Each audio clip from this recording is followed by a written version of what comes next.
warahmatullahi wabarakatuh. Tapi sebelumnya, tetap jangan lupa like, comment, share, and subscribe ke akun YouTube aku ya.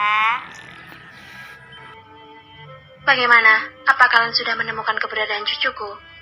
Saat ini Karim tengah berada di halaman belakang rumahnya. Dia sedang berbicara dengan orang yang dia suruh mencari keberadaan Eleanor, cucunya yang sudah lama hilang. Maaf Tuan Karim, sampai saat ini kami masih belum bisa melacak keberadaan nona kecil. Pemilik panti asuhan bilang kalau nona kecil melarikan diri dari sana saat berusia 12 tahun. Dan sejak saat itu tidak ada satupun yang tahu di mana nona kecil tinggal. Karim terduduk lesu di kursi, wajahnya terlihat sangat menyedihkan. Seandainya saja dia dan istrinya tidak egois pada masa itu, dia pasti tidak akan kehilangan satu-satunya penerus keluarga Yong. Karim sangat menyesal dengan tindakannya dulu yang sudah dengan tega membuang cucunya sendiri ke panti asuhan. Dia dan istrinya bahkan dengan kejam mengancam pemilik panti agar terus menyiksa bayi tidak bersalah itu. Satu hal yang Karim dan istrinya tidak pernah menduga. Brian akan berada di titik kehancurannya begitu tahu kalau anak dan istrinya sudah meninggal. Putranya seperti kehilangan arah. Bahkan kesedihannya itu membuat Brian kehilangan gairah terhadap wanita. Dosa yang Karim dan istrinya perbuat berimbas pada kehidupan rumah tangga putranya. Dari luar, Brian akan dikenal sebagai sosok penyayang yang begitu mencintai anak dan istrinya. Namun begitu mereka sampai di dalam rumah, putranya akan langsung berubah menjadi sosok dingin yang tidak tersentuh. Dan yang paling menderita di sini adalah Yura dan Patricia. Mereka seolah tak pernah ada di mata Brian. Tuan Karim, Anda baik-baik saja? Tangan Karim terangkat meminta orang itu untuk tetap diam. Satu tangannya lagi menekan bagian dadanya yang tiba-tiba terasa sakit. Karim tahu penyakit yang dia derita sekarang merupakan karma atas kejahatan yang sudah dia lakukan pada cucu dan menantunya dulu. Itulah kenapa dia selalu menolak setiap kali ada orang yang ingin menolongnya. Aku baik-baik saja, tidak perlu cemas. Ucap Karim pelan setelah rasa sakitnya agak mereda. Tapi wajah Anda sangat pucat, Tuan. Bagaimana kalau saya panggilkan dokter kemari? Tidak usah, aku sudah biasa seperti ini, aku tidak butuh dokter. Karena yang aku butuhkan adalah maaf dari Eleanor dan Brian, bukan orang lain. Orang suruhan Karim terlihat sangat bingung. Dia khawatir melihat kondisi tuannya sekarang, tapi dia juga tidak berani melawan keinginannya. Apakah sudah menyebar orang ke beberapa tempat yang mungkin pernah disinggahi oleh cucuku? Sudah, Tuan Karim, tapi mereka belum memberikan kabar apapun sampai sekarang. Mata Karim berkaca-kaca, wajarlah kalau orang suruhannya kesulitan mencari keberadaan Eleanor. Gadis kecil itu menghilang sejak usianya 12 tahun, usia di mana orang bahkan belum memiliki kartu identitas. Dan gadis kecil itu sudah berkeliaran di luar sana tanpa membawa tanda pengenal. Tidakkah kalian merasa kalau Karim adalah kakek yang sangat kejam? Dia sengaja menciptakan neraka untuk cucunya sendiri. Oh ya, Tuan Karim, pagi ini saya sempat memeriksa di kantor catatan sipil. Sekitar sebulan yang lalu ada orang yang mendaftar membuat kartu identitas dengan nama Eleama. Tapi saya mengurungkan niat untuk menyelidiki orang tersebut karena takut menyinggung keluarga itu. Bagaimana menurut pendapat Tuan, perlukah saya mencari tahu? Jangan main-main dengan keluarga Ma. Mereka bukan keluarga yang bisa seenaknya disentuh. Lagi pula mereka tidak akan mungkin membawa Eleanor masuk ke keluarganya. Itu mustahil, saut Karim. Tapi Tuan, sudahlah. Aku yakin dia bukan cucuku. Lebih baik kalian lakukan pencarian di tempat lain. Coba kalian periksa di gang-gang yang menjadi tempat tinggal para pengemis. Siapa tahu cucuku tinggal bersama mereka. Ucap Karim memotong perkataan anak buahnya dengan suara bergetar. Baik Tuan, kalau begitu saya permisi. Pergilah, ingat pesanku. Jika memang cucuku sudah meninggal, temukan makamnya. Tapi aku berharap kalian akan membawa kabar baik untukku. Aku akan menjamin masa depan yang baik untuk keluargamu kalau kau berhasil menemukan keberadaan Eleanor. Aku mohon, tolong temukan gadis malang itu agar aku bisa menebus semua kesalahan yang pernah aku lakukan padanya dan ibunya dulu. Orang suruhan itu terdiam sejenak, dia sangat tidak tega melihat raut kesedihan di wajah tuannya. Tuan tidak perlu menjanjikan apapun pada saya. Doakan saja semoga kami bisa secepatnya menemukan anak kecil. Saya permisi. Karim melamun setelah orang suruhannya pergi menjalankan tugas. Matanya menerawang jauh memikirkan kejahatan yang pernah dia lakukan bersama mendiang istrinya dulu. Patricia yang saat itu tidak sengaja berpapasan dengan orang suruhan kakeknya segera datang mendekat. Dia berniat mengorek informasi tentang keberadaan Elea. Kakek, apa yang sedang kakek lakukan di luar malam-malam begini? Karim yang saat itu tengah melamun sedikit kaget Saat ada yang bertanya padanya, dia lalu menoleh. "Oh, kau Patricia, kakek pikir siapa? Apa yang kakek lakukan di sini? Angin malam tidak bagus untuk kesehatan kakek," tanya Patricia penuh selidik sambil merapikan mantel di tubuh kakeknya. "Kakek hanya ingin mencari udara agar segar saja.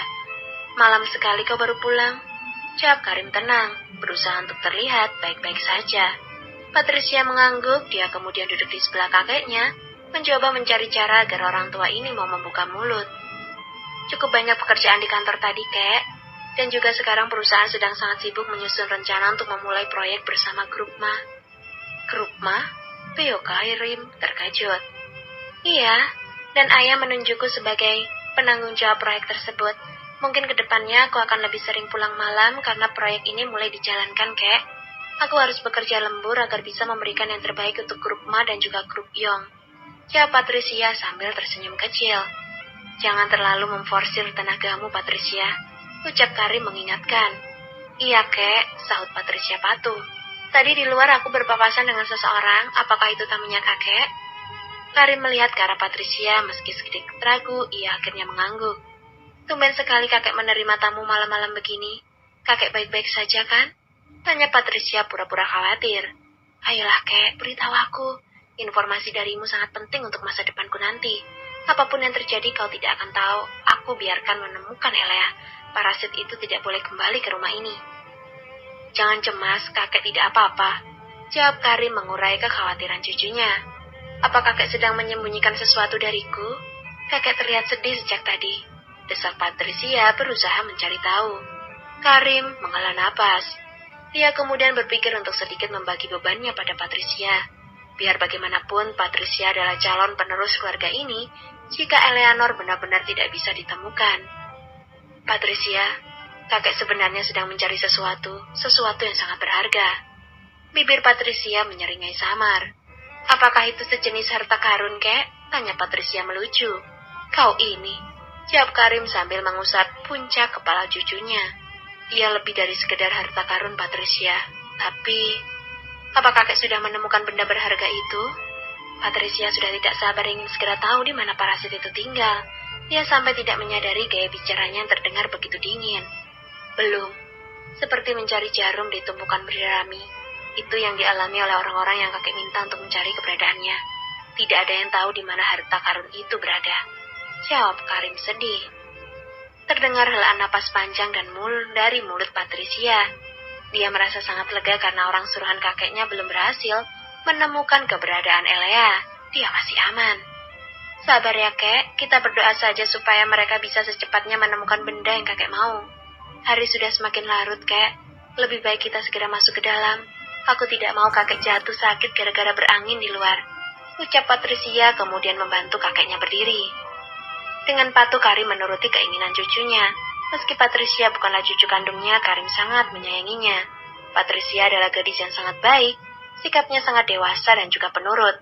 Meski sudah berumur 26 tahun, gadis ini tidak pernah sekalipun membuat masalah, membuat Karim dan Yura merasa amat bangga padanya. "Sudah siap?" tanya Gabriel sambil menggandeng tangan istrinya keluar. Elea mengangguk, dia lalu mengangkat tas yang berisi buku-buku pelajarannya. "Semuanya sudah aku masukkan ke dalam tas, Kak. Otakku juga aku simpan di sini, takut ketinggalan." "Ih, kau ini menggemaskan sekali sih. Otak itu tempatnya di kepala, mana mungkin kau meninggalkannya di rumah," ucap Gabriel gemas menanggapi kekonyolan istrinya. "Ya, siapa tahu saja, Kak. Aku kan bodoh. Berpikirnya juga sangat lama. Siapa yang tahu kalau penyebabnya adalah karena otakku yang sering ketinggalan," sahut Elea kekeh. Ares, Nun, dan para pelayan tersenyum lucu mendengar percakapan kedua tuan mereka. Semenjak kehadiran Nyonya Elea di rumah ini, suasana rumah terasa lebih hidup. Mereka merasa sangat terhibur jika Nyonya kecil ini sudah mulai bersuara. Bahkan tak jarang mereka mendengar tawa bebas tuan muda mereka yang hampir tak pernah mereka dengar. "Sayang, kau itu bukan bodoh, kau tahu?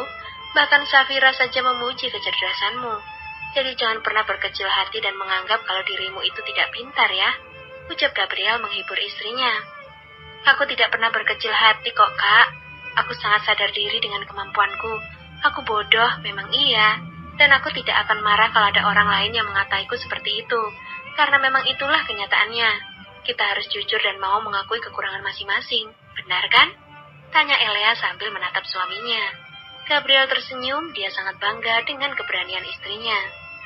Oh benar sekali sayang, kita memang harus berani mengakui kekurangan yang ada di diri kita. Istriku pintar sekali, aku jadi semakin mencintaimu. Jawab Gabriel kemudian mendekatkan wajahnya ke wajah Elea. Semua orang segera menundukkan kepala saat kedua tuan mereka ingin bermesraan. Jangan menciumku di sini kak, malu. Lihat ada banyak orang di belakang kita. Bisik Elea sambil menahan wajah suaminya yang sudah begitu dekat dengan wajahnya. Biarkan saja, mereka tidak akan berani mengintip. Saud Gabriel sambil menelan saliva. Tidak mau.